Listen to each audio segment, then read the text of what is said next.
अंकिता भंडारी हत्याकांड से जुड़ी हुई बड़ी खबर है। अंकिता के पिता ने बेटी के अंतिम संस्कार से इनकार कर दिया है। उनका कहना है कि नहीं करेंगे अंतिम संस्कार। परिवार ने पुलिस प्रशासन के एक्शन पर भी सवाल उठाए हैं। अंकिता के पिता का कहना है कि वनांतरा रिजॉर्ट में सबूत थे तो फिर उसे गिराया क्यों किया गया, उसे आनंद फानन में उस पर बुलडोजर एक्शन क्यों हुआ। उन्होंने केस के फास्ट ट्रैक कोर्ट ट्रायल और आरोपियों के लिए फांसी की मांग की है। पिता का कहना है कि पोस्टमार्टम रिपोर्ट आने पर ही अंकिता का अंतिम संस्कार किया जाएगा। कातिलों को जल्द फांसी हो, यह पिता की मांग है, लेकिन साथ ही साथ वो ये मांग कर रहे हैं, ये सवाल पूछ रहे हैं कि सरकार ने आनंद फानन में बुलडोजर क्यों चलाया।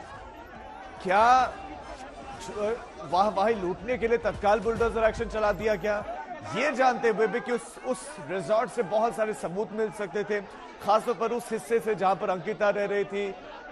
सीसीटीवी फुटेजेस वहां पर हो सकते थे, बहुत कुछ इंफॉर्मेशन वहां से मिल सकती थी, सबूत मिल सकते थे, लेकिन तत्काल कार्रवाई कर दी गई। बुलडोजर से उस रिजॉर्ट को तोड़ दिया गया।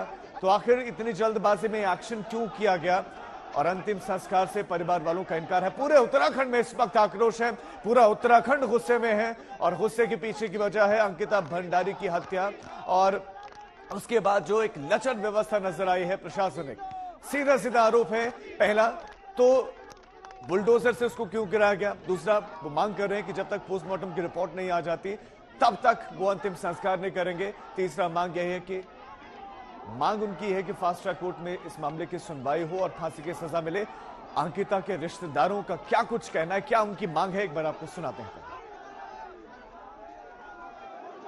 अंकिता के मौसाजी हमारे साथ यहाँ पर मौजूद हैं और अभी अंतिम संस्कार बताया जा रहा है कुछ देर में होना है, लेकिन अभी थोड़ी सी यहाँ पर दिक्कत हो गई है। अंतिम संस्कार बताया जा रहा है कि अभी नहीं करने की बात कर रहे हैं, क्या कुछ हुआ है सर? मैम, ये अंकिता के पिताजी की ये चाहते हैं कि अंतिम वो पोस्टमार्टम की जो कंप्लीट रिपोर्ट है वो सार्वजनिक हो, ताकि उनको पता चले कि मरने का रीजन क्या है, उसके साथ क्या हुआ है। और जैसे पोस्टमार्टम की रिपोर्ट सार्वजनिक होगी तो अंतिम संस्कार करने के लिए वो तैयार हैं और हम तो उनके रिलेटिव हैं, हम उनके साथ में हैं। तो अभी मतलब जो अभी रिपोर्ट आई है उससे संतुष्ट नहीं दिख रहे? हाँ, वो एक प्रोविजनल रिपोर्ट है और उसमें बस 2-3 लाइनें लिखी हैं कि उसको गंभीर चोट लगी है और वो उसका दम घुटने से मृत्यु हुई है।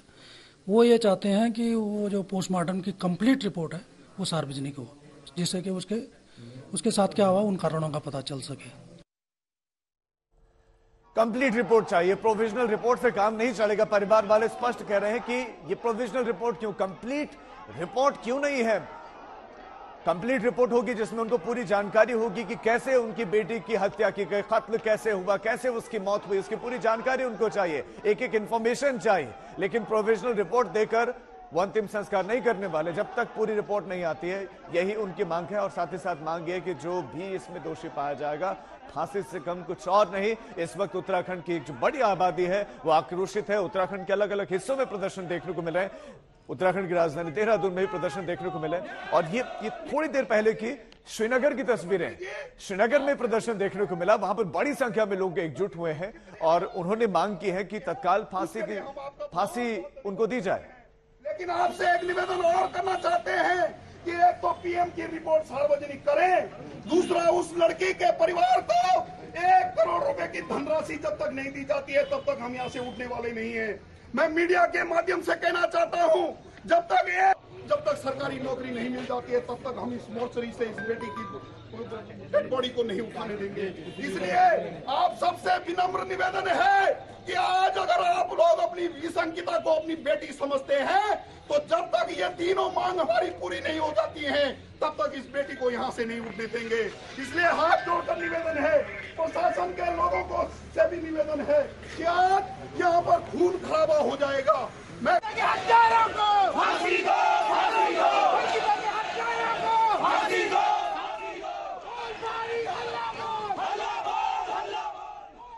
एसआईटी का गठन हो गया है, सरकार कह रही है जांच तेजी से आगे बढ़ रही है, ये कहा जा रहा है, लेकिन तत्काल बुलडोजर एक्शन हो जाता है। जिस जगह की जांच होनी चाहिए वो बुलडोजर से गिरा दिया जाता है। बहरहाल जांच अभी कहां तक आगे बढ़ी है बताने के लिए हमारे साथ हमारे संवाददाता अरविंद ओझा जुड़ गए हैं, जो लगातार इस खबर को बारीकी से देख रहे हैं, एक जानकारी अब तक पहुंचा रहे हैं। अरविंद, अभी जांच कहां तक पहुंची और जो सरकार पर आरोप लग रहे हैं, क्या आप बुलडोजर एक्शन कैसे कर सकते, कैसे बुलडोजर चला सकते हैं उस जगह पर जिसकी जांच होनी बाकी थी, जहां पर बहुत सारे सबूत हो सकते थे, क्या कह रहे हैं पुलिस इस पर? जी बिल्कुल, देखिए पुलिस का अभी अभी बयान आया है और जिसमें पुलिस ने का दावा है कि जो पूरा रिजॉर्ट है उसकी वीडियोग्राफी करा ली गई थी। हालांकि बड़ा सवाल यही है कि 23 तारीख को एफआईआर पूरे मामले का खुलासा होता है और दोपहर के वक्त तीनों आरोपी गिरफ्तार होते हैं और रात के वक्त बुलडोजर चल जाता है। तो कैसे और किस तरह से पुलिस ने एविडेंस कलेक्ट किए होंगे, ये अपने बड़ा सवाल है, क्योंकि रिजॉर्ट को पूरी तरह से तोड़ दिया गया। लोकल लोग रिजॉर्ट के अंदर घुसकर दाखिल करके जो सामान है उसमें तोड़ फोड़ कर रहे हैं। वो कैसे एविडेंस कलेक्ट करेंगे, अपने आप में बड़ा सवाल है। दूसरा, इस केस को लेकर एक के बाद एक बड़े खुलासे हो रहे हैं और आज तक के पास कुछ ऑडियो टेप्स भी हाथ लगे हैं, जिससे यह पता चलता है कि पुलकित आर्या किस क्रिमिनल माइंड का आदमी था। वो लगातार इस पूरे केस को गुमराह कर रहा था, अंकिता के दोस्त को गुमराह कर रहा था। एसआईटी जांच का गठन हो गया है। एसआईटी कुछ देर बाद उस रिजॉर्ट पर, जहां इस वक्त मैं मौजूद हूं, इस रिजॉर्ट पर आ सकती है और तमाम जो मामले हैं उनकी तहकीकात कर सकती है। उसके अलावा जो चैट रिकवर हुए थे अंकिता के उसके दोस्त के साथ, उसके दोस्त से पूछताछ कर सकती है उत्तराखंड की पुलिस। तो ये तमाम इन्वेस्टिगेशन आगे बढ़ रहा है। जबकि दूसरी तरफ अंकिता के परिवार वाले अंतिम संस्कार नहीं करने पर अड़े हुए हैं। उनकी कुछ मांगे हैं सरकार से, खासतौर पे जो आरोपी हैं उनको फांसी की मांग है। ये इस तरह के तमाम मांग है, उनको लेकर लगातार वो वहां पर धरना प्रदर्शन कर रहे हैं। ठीक है अरविंद, लौट रहा हूं आपके पास, आप हमारे साथ बने रहे। इस वक्त श्रीनगर से हमारी संवाददाता सरिता तिवारी हमारे साथ जुड़ गए। सरिता, परिवार वाले क्या मांग कर रहे हैं? सवाल एक ये भी है कि जो कंप्लीट रिपोर्ट आनी चाहिए थी पोस्टमार्टम की, वो क्यों नहीं आई? प्रोविजनल रिपोर्ट क्यों परिवार वालों को दी गई है? बिल्कुल, आज सुबह सुबह सिर्फ एक प्रोविजनल रिपोर्ट यहाँ पर आई है, जिसके बाद हमने यहाँ पर अंकिता के जो पिता हैं उनसे बातचीत की। तो उन्होंने बताया कि वो अंतिम संस्कार करने के लिए तो तैयार हैं, लेकिन जब तक एक फाइनल रिपोर्ट सार्वजनिक यहाँ पर नहीं हो जाती है तब तक ये लोग अंतिम संस्कार नहीं करेंगे। साथ ही कई सारे सवाल भी यहाँ पर उन्होंने उठाए हैं कि जब वहां पर रिसोर्ट गए थे तो किस तरह से उनके साथ पुलकित आर्य और साथ ही जो दो और अक्यूज यहाँ पर हैं, अंकित गुप्ता और साथ ही यहाँ पर सौरभ, उसके साथ इन लोगों ने पिता के साथ किस तरह से बदसलूकी वहां पर की थी। बात यहाँ तक पहुंच गई थी कि आपस में मारपीट तक करने पर उतारू हो गए थे। साथ ही अंकित के पिता ने यह भी यहाँ पर बताया कि सीसीटीवी कैमरे के जो वायर्स थे वो भी वहां पर काट दिए गए थे ताकि सबूत यहाँ पर मिटा सके। ये सारी चीजें उन्होंने बताई। साथ ही यहाँ पर हमने देखा कि जो अंकिता की माँ भी यहाँ पर मौजूद है, जो कि काफी बेसुध हालत में है। साथ ही साथ ग्रामीण यहाँ पर मौजूद है, अंकिता के गाँव से यहाँ पर लोग आए हुए हैं। इस वक्त ये श्रीनगर में पीडब्ल्यूडी का निरीक्षण भवन है, जहाँ पर सभी लोग यहाँ। सरिता, आपकी आवाज क्लियर नहीं आ रही है, लेकिन आपकी बात आ गई। मैं लौट रहा हूं आपके पास, जैसे कनेक्शन ठीक होता है। परिवार की मांग ये है कि उनको कंप्लीट रिपोर्ट चाहिए। परिवार की मांग ये है कि उनकी बेटी को न्याय मिले। परिवार की मांग ये है कि कार्रवाई होनी चाहिए, जांच सही से आगे बढ़े। परिवार को शक है कि क्या ये जांच आगे सही से होगी भी, ये बड़ा सवाल है, क्योंकि कितना बड़ा वो नेता था, कितना पावरफुल था, ये सब जानते हैं। और यही वजह है कि एक साम्राज्य खड़ा किया और अपने बलबूते कितने लोगों को उसने ऐसे प्रताड़ित किया होगा, जैसा अंकिता भंडारी को किया। और इंसाफ की लड़ाई लड़ रहा है। फास्ट ट्रैक कोर्ट में इसकी सुनवाई हो, फांसी की मांग लगातार परिवार की तरफ से की जा रही है। निवेदन है, आपने जो अभी तक इसमें जितने भी आपने कार्रवाई की है उसके तो ये मांग हो रही है वहां पर कि परिवार के सदस्य को नौकरी मिले और मुआवजा मिले।